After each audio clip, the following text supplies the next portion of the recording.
जैसा कि आप जानते हैं कि Mahabharata is my personal favourite, और आज भी मैं आप लोगों के बीच में महाभारत से एक ऐसी स्टोरी लेकर आया हूँ जो कि महारानी द्रौपदी से बिलोंग करती है। एक ऐसी स्टोरी महारानी द्रौपदी के जीवन की जो कुल भारतवंश पर एक कलंक जैसी है। एक ऐसी situation where Draupadi was helpless and despite having so many warriors around, Draupadi की मदद के लिए वहाँ पर एक भी इंसान नहीं था। जी हाँ, ये कहानी है महारानी द्रौपदी के चीरहरण की। एक ऐसी सभा जहाँ पर सिर्फ एक स्त्री के अभिमान को नहीं उछाला गया बल्कि उछाला गया the pride of entire nation. वहाँ पर असहाय रही द्रौपदी। तो आइए जानते हैं किस तरीके से महाभारत में इस द्यूत सभा यानी गेम ऑफ डाइस का आरंभ किया गया। महाराजा धृतराष्ट्र ने अपने पुत्रों के मुंह में और ऑब्वियसली मामा शकुनी के कहने पर एक गेम ऑफ डाइस यानी कि द्यूत सभा, जुए की सभा का आरंभ करने का सोचा। एक भव्य भवन का निर्माण किया गया and on construction of that उन्होंने अपने एक मंत्री विदुर को पांडवों के पास संदेशा लेकर भेजा कि पांडवों के भाई कौरव उनके साथ द्यूत खेलना चाहते हैं, यानी कि they want to participate with their brothers in the game of dice. लेकिन किसी को क्या पता था कि ये द्यूत की सभा आगे जाकर भरतवंश के नाश का कारण बनेगी। और जब ये विदुर को पता चला कि धृतराष्ट्र इस तरीके से परिवार में ही द्यूत खेलना चाहते हैं तो विदुर ने इस बात का भरपूर विरोध किया। लेकिन एक राजा और मंत्री के बीच में कम्युनिकेशन का डिफरेंस तो होता ही है। मंत्री अपने ओपिनियंस दे सकते हैं परंतु मंत्री ऑर्डर नहीं कर सकते, और ऐसा ही हुआ विदुर के साथ। विदुर जी ने बोला कि धृतराष्ट्र आप एक राजा हैं परंतु आपकी इस द्यूत सभा में मेरी सहमति नहीं है। और आगे जाकर आप जानेंगे कि at various point of time Vidur ने कई चीज़ों पर अपना विरोध जताया। He was against too many things happening not right in his nation, in his country. लेकिन मंत्री होने के हिसाब से उनकी कुछ लिमिटेशंस थी जिसके तहत वो अपनी पावर्स को एग्जीक्यूट नहीं कर पाए। और जब विदुर जी ने इस बात पर अपना विरोध जताया तो धृतराष्ट्र, जो कि नेत्रों से अंधे थे, मेरा ऐसा मानना है शायद वो अपनी बुद्धि से भी बुद्धिहीन हो गए थे, और उन्होंने विदुर को हट कर भेजा पांडवों के पास निमंत्रण लेकर। और जब पांचों पांडवों के पास विदुर पहुँचे तो स्नेह और उत्साह से भरे पांचों पांडवों ने और पूरी नगरी ने विदुर जैसे मंत्री का उल्लासपूर्वक स्वागत किया। एंड ऑन अराइवल जब विदुर जी ने बताया कि पांचों पांडवों को निमंत्रण दिया गया है द्यूत सभा यानी गेम ऑफ डाइस में पार्टिसिपेट करने के लिए, then all the 5 Pandavas were shattered कि किस तरीके से घर के अंदर द्यूत की सभा खेली जाएगी, किस तरीके से जुए की सभा 2 भाइयों के बीच में खेली जाएगी, कौरवों और पांडवों के बीच में खेली जाएगी। और महाराज युधिष्ठिर ने इस निमंत्रण पर अपनी असहमति दिखाई। हालांकि विदुर भी उस निमंत्रण को ले जाने में बहुत ज़्यादा खुश थे नहीं, लेकिन महाराजा युधिष्ठिर ने भी बोला कि ये बात मुझे कुछ जच नहीं रही, I am not too much in favour of this, क्योंकि जहाँ तक मेरी समझ कहती है उन्होंने कहा कि जुआ तो किसी भी तरीके से परिवारों को बांधता नहीं है बल्कि कलह और कलेश का कारण बनता है।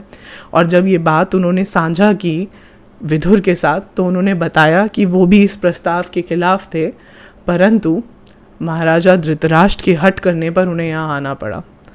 और महाराजा धृतराष्ट्र पांचों पांडवों के लिए पिता तुल्य थे, और पिता की बात का किस तरीके से निरादर किया जाए ये सोचकर महाराजा युधिष्ठिर ने हाँ करी द्यूत की सभा में जाने की, और बोला कि प्रातः काल आरंभ होते ही हम पांचों भाई पांडव और हमारी धर्म पत्नी द्रौपदी हमारे साथ इस द्यूत की सभा के लिए यहाँ से प्रस्थान करेंगे। नहीं जानते थे वो, दे वर अनअवेयर कि ये द्यूत की सभा विनाश का कारण बनेगी और महारानी द्रौपदी जिसे वो अपना सम्मान और अभिमान मानते हैं उनकी लज्जा का कारण बनेगी ये द्यूत की सभा। The game of dice was worst thing that could happen to anybody. आप सब लोग जानते हैं किस तरीके से महारानी द्रौपदी का वहाँ पर अपमान हुआ। जैसे तैसे करके प्रातःकाल पांचों पांडवों ने आरंभ किया और वो लोग कौरवों की ओर आगे बढ़े, और जब वहाँ पहुँचे तो कौरवों ने काफ़ी स्नेह से उनका स्वागत किया। पांडव सभी बड़ों से मिले, अपने भाइयों से मिले, नया महल देखा जहाँ पर द्यूत की सभा ऑर्गेनाइज की गई थी, और द्यूत की सभा सभी लोगों के मध्य आरंभ की गई, जहाँ पे कुल गुरु द्रोणाचार्य, कृपाचार्य, कुलश्रेष्ठ भीष्म पितामह, धृतराष्ट्र और सभी के समक्ष इस गेम की शुरुआत की गई। And from the starting of this game, आप शुरुआत तो छोड़ दीजिए, गेम जब प्लान की गई वहीं से ही द माइंडसेट वाज करप्ट। मामा शकुनी उनका सब कुछ हर लेना चाहते थे, और मामा शकुनी गेम ऑफ डाइस में काफ़ी पॉपुलर भी थे अपने छल के लिए। जैसे तैसे कर कर द्यूत की उस सभा का आरंभ हुआ, और आरंभ में ही मामा शकुनी ने सभी पासे को अपने हाथों में रख लिया। और उन पासों में सिर्फ मामा शकुनी की चालाकियाँ ही नहीं थी, बल्कि पांडवों और कौरवों का भाग्य भी था। पांडव दर बदर एक एक कर कर अपनी सभी चीज़ों को हारते गए। सबसे पहले पांडवों ने दांव पे लगाए अपने आभूषण, और उन आभूषण को पल भर में मामा शकुनी ने जीत लिया। और कौरव, दे वर वेरी हैप्पी कि उन्होंने जैसे पूरे भरतवंश पे राज कर लिया हो। और आभूषणों के बाद दूसरे नंबर पर पांडवों ने लगाए अपनी धन मुद्राएं, और तीसरे नंबर पर उन्होंने राज्य का सब कुछ दांव पे लगा दिया, ब्राह्मणों और उनके धन को छोड़कर। और फिर उसी प्रकार पांडव हारे अपने ज्येष्ठ भ्राता युधिष्ठिर को, उसके बाद दांव पे लगे भीम, अर्जुन, नकुल और सहदेव।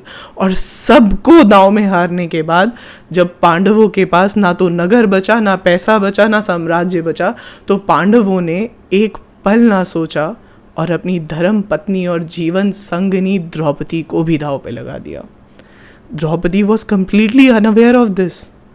द्रौपदी तो अपने शयन कक्ष में बैठी थी, and she had no idea कि वहाँ पर किस प्रकार उनके पांचों पति ने उनकी इच्छा के विरुद्ध जाकर पूरे नगर को दांव पे लगा डाला, और उसके बाद उनकी इच्छा के विरुद्ध उनको भी दांव पे लगा दिया।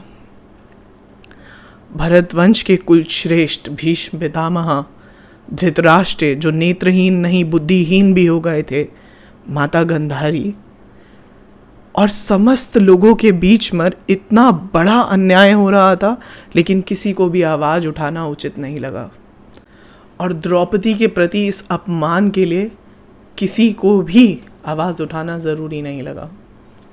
और जब दुशासन और दुर्योधन बहुत प्रसन्न थे अपनी इस जीत से, और वो समझ रहे थे उन्होंने महारानी द्रौपदी को भी अपनी दासी बना लिया है, तो उन्होंने विदुर को बोला कि जाके दासी को इस सभा में लेकर आओ। और विदुर ने यहाँ भी अपना विरोध व्यक्त करा। वैसे तो विदुर इस पूरी सभा के ही खिलाफ थे, परंतु there was a limitation of the power of the minister. और जब विदुर को बोला गया कि द्रौपदी को इस सभा में लेकर आओ, तो विदुर ने इस बात का विरोध किया और बोला, दुर्योधन तुम बुद्धिहीन हो गए हो, और कौरवों का विनाश आज और इसी पल से शुरू हो गया है। और वो द्रौपदी को पुकारने के लिए नहीं गए। और उसके बाद जब एक दास को द्रौपदी को बुलाने के लिए भेजा, तो द्रौपदी ने साफ मना कर दिया। She refuse to come to the palace, और उन्होंने बोला कि जाकर पहले सभी बड़े लोगों से पूछ कर आओ, जिस तरीके से पांचों पांडव मुझे जुए में हारे, क्या वो धर्म के अकॉर्डिंग था? Was it correct? और अगर बड़े लोग इस बात का जवाब देते हैं तो उन्हें सभा में आने में कोई आपत्ति नहीं होगी, परंतु मैं इस समय उस सभा में जाना बिल्कुल भी उचित नहीं समझती और धर्म के विरुद्ध समझती हूँ। और जब बार बार हट करने पर भी द्रौपदी उस सभा में नहीं आई, तो दुर्योधन के छोटे भाई दुशासन ने द्रौपदी को जाकर उनके केशों से पकड़कर खींचकर सभा में लाने का फैसला किया। द्रौपदी के इस अपमान को पांचों पांडव सहन नहीं कर पा रहे थे, परंतु अधर्म की राह पर चलने के लिए तैयार नहीं थे। और पांचों पांडवों के अलावा एक भी जिन्होंने द्रौपदी के लिए आवाज़ उठाना ज़रूरी नहीं समझा, और दुशासन अधनंग्र नारी को उसके केशों से खींचकर उस सभा में लेकर आया और सभी बड़ों के सामने प्रस्तुत किया, और द्रौपदी मौन और लज्जित रही। परंतु जब द्रौपदी ने देखा कि उनकी सहायता के लिए एक भी इंसान नहीं आया है, तो उन्होंने कुलश्रेष्ठ भीष्म पितामह से प्रश्न किए कि पितामह, क्या ये धर्म के अनुकूल है? जो द्रौपदी के साथ हुआ, क्या वो सही है? और जैसे ही भीष्म पितामह ने बोला पुत्री, तो द्रौपदी ने उच्च स्वर में बोला, पितामह पुत्री मत बोलिए, बिकॉज अगर आप मेरे फादर जैसी पोजीशन में होते तो इस तरीके के अपमान को सहन नहीं करते। द्रौपदी ने एक एक इंसान से जो उस समय वहाँ पावर में था, हु हैड सम अथॉरिटीज़, उनसे प्रश्न किए। भीष्म पितामह से पूछा, उन्होंने धृतराष्ट्र से पूछा कि नेत्रों की पट्टी तो छोड़ दीजिए, अकल की पट्टी का किस तरीके से इस्तेमाल किया आपने। उसने माँ गंधारी से प्रश्न किए। उसने पांचों पांडवों से पूछा, जब आपने जुए में खुद को ही हार दिया तो किस तरीके से आपने मुझे दांव पे लगाया, क्या ये धर्म अनुकूल था। परंतु किसी के भी मुख पर एक शब्द तक नहीं था।